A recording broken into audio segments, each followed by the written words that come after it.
जय हिंद दोस्तों सेना के जवानों को अब निशाना नहीं बना सकेगी दुश्मन की गोली और भारत के लिए नया रूस बना फ्रांस। वहीं यूक्रेन वॉर के बीच रूस ने किया न्यूक्लियर अटैक की प्रैक्टिस। तो आइए जानते हैं इनके बारे में डिटेल में। दोस्तों, जम्मू कश्मीर में आतंकियों के साथ इनकाउंटर में सेना के जवानों को ऐसी गोलियां मिली हैं जिससे जवानों के पास मौजूद बुलेट प्रूफ जैकेट को भेदा जा सकता है। दरअसल सेना के जवानों पर उन खास गोलियों से हमला हुआ है जो अमेरिका में बनाई जाती है। इन्हीं गोलियों से बचने के लिए सेना के जवानों को ultra modern bullet proof jacket के ऑर्डर दिए गए हैं। गवर्नमेंट सोर्सेज से मिली जानकारी के मुताबिक आतंकवादियों ने ऐसी गोलियों का इस्तेमाल किया है जो हमारे सैनिकों द्वारा पहनी गई बुलेट प्रूफ जैकेट को भेदने में सक्षम थी। इस बीच कश्मीर घाटी में मौजूद आतंकवादियों को high tech made in Canada night sights का इस्तेमाल करते हुए पाया गया है। बताया जा रहा है कि दुश्मनों को ठिकाना लगाने के काम आने वाले ये साजो सामान अमेरिकी सेना और नेटो सैनिकों का वो बचा हुआ स्टॉक है जिसे वो अफगानिस्तान में छोड़ गए थे।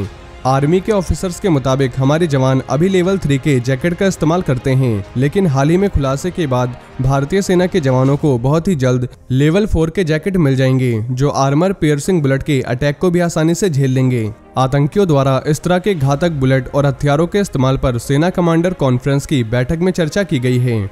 दोस्तों, आर्मर पियर्सिंग बुलेट जिसे स्टील कोर बुलेट भी कहते हैं, हमले में इनका इस्तेमाल होने से बुलेट प्रूफ जैकेट से मिलने वाली सुरक्षा खत्म हो जाती है। कुछ रिपोर्ट्स के मुताबिक अमेरिकी सेना ने अफगानिस्तान में करीब 7 से 8 अरब डॉलर के हथियार छोड़ दिए थे, जिनमें हेलीकॉप्टर, आर्मर्ड व्हीकल्स और कुछ कम्युनिकेशन डिवाइसेस भी शामिल हैं। इनमें से ज्यादातर तालिबान के हाथ लग चुके हैं और कुछ दूसरे आतंकियों के कब्जे में आए हैं। ये हथियार पाकिस्तानी आतंकी अब कश्मीर में भेजने में लगे हैं। इन हथियारों में अमेरिकन M16 असल्ट राइफल और M4A कार्बाइन कश्मीर में आतंकियों के साथ हुई मुठभेड़ के दौरान बरामद की गई है। वहीं रूस यूक्रेन वॉर को शुरू हुए 70 दिनों से ज्यादा हो गया है। इस वॉर में ना तो रूस जीतता हुआ नजर आ रहा है और ना ही यूक्रेन हारता हुआ। हालांकि रूस के न्यूक्लियर हमला करने के ड्रिल ने अमेरिका समेत पश्चिमी देशों की टेंशन को जरूर बढ़ा दिया है।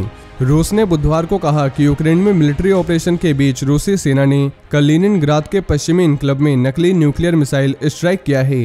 कलिनिनग्राद बाल्टिक सागर के किनारे स्थित रूस का एक इम्पोर्टेंट स्ट्रेटेजिक मिलिट्री बेस है। ऐसे में कलिनिनग्राद में परमाणु मिसाइल के हमले के प्रैक्टिस से पूरा यूरोप खतरे को महसूस कर रहा है। 24 फरवरी को यूक्रेन में स्पेशल मिलिट्री ऑपरेशन के ऐलान के तुरंत बाद रूसी राष्ट्रपति व्लादिमीर पुतिन ने अपने स्ट्रेटेजिक न्यूक्लियर फोर्स को हाई अलर्ट पर कर दिया था। राष्ट्रपति का आदेश पाते ही रूस के लगभग सभी मिलिट्री बेस पर सेनाओं में हलचल भी देखी गई थी।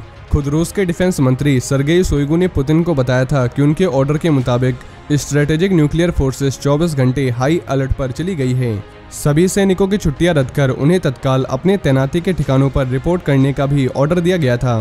वहीं फ्रांस ने संयुक्त राष्ट्र सुरक्षा परिषद में सुधार और उसमें भारत की स्थायी सदस्यता व न्यूक्लियर सप्लायर ग्रुप NSG में भारत की सदस्यता संबंधी कोशिश का समर्थन किया है।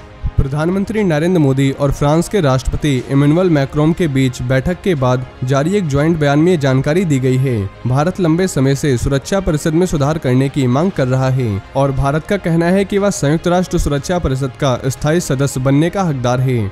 सुरक्षा परिषद में 5 स्थायी सदस्य हैं और 10 अस्थायी, जिन्हें संयुक्त राष्ट्र महासभा 2 सालों के लिए चुनती है।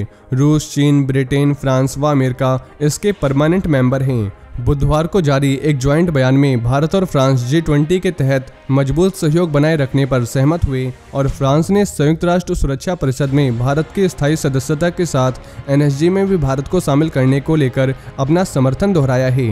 भारत ने बताया कि वो NSG में शामिल होने के अपने प्रयासों को किसी निर्णय तक पहुंचाने के लिए सदस्य देशों के साथ बातचीत कर रहा है और NSG में 48 देश हैं। साथ ही चीन NSG में भारत के शामिल होने का विरोध करता है। उसका तर्क है कि भारत ने न्यूक्लियर नॉन प्रोलिफरेशन ट्रीटी पर सिग्नेचर नहीं किए। चीन के विरोध ने भारत के ग्रुप में शामिल होने की राह को कठिन बना दिया है क्योंकि NSG सहमति के सिद्धांत पर चलता है।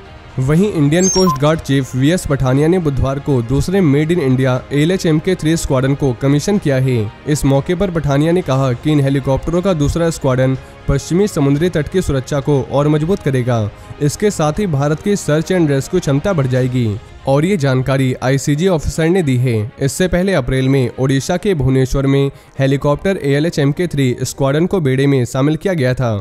ये हल्के और सबसे एडवांस हेलीकॉप्टर पश्चिम बंगाल और उड़ीसा तट और कोस्ट गार्ड की समुद्री क्षमताओं को बढ़ाने के लिए तैनात किए गए थे। वहीं भारत अपने डिफेंस सेक्टर को आत्मनिर्भर भारत अभियान के तहत और विकसित करने के प्लान पर काम कर रहा है। इसके लिए देश में बने कई डिफेंस प्रोडक्ट्स के इस्तेमाल और डिफेंस डील को बढ़ाने का काम किया जा रहा है। इस बीच फ्रांस की कंपनी नेवल ग्रुप ने मंगलवार को समुद्री डिफेंस क्षेत्र के लिए आत्मनिर्भर भारत की योजनाओं के लिए पूरी तरह से कमिटमेंट जताया है। फ्रांस की कंपनी ने इस बारे में ट्वीट भी किया है।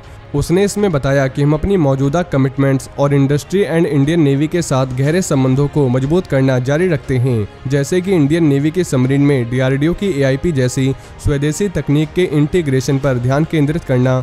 कंपनी की ओर से दोनों देशों के बीच संबंधों को बेहतर करने को लेकर ये बयान तब आया है जब नेवल ग्रुप ने मंगलवार को कहा था कि भारत सरकार की P-75I प्रोजेक्ट में भाग लेने में वो असमर्थ है और इसकी वजह air independent propulsion AIP system से संबंधित प्रस्ताव के लिए अनुरोध में लिखी शर्तें हैं। इस प्रोजेक्ट के तहत इंडियन नेवी के लिए 6 कन्वेंशनल सबमरीन का निर्माण डोमेस्टिक लेवल पर किया जाना है। तो दोस्तों ये थे आज के कुछ बड़े डिफेंस अपडेट। इसके अलावा अगर आप भारतीय सेना से जुड़ी ऐसी और भी जानकारी जानना चाहते हैं तो आपको हमारे दूसरे चैनल डिफेंस एनालिसिस पे मिल जाएगी। और ये जानकारी अगर आपको पसंद आई हो तो वीडियो को ज़्यादा से ज़्यादा शेयर करें और चैनल को सब्सक्राइब करना न भूलें। जय हिंद, जय भारत।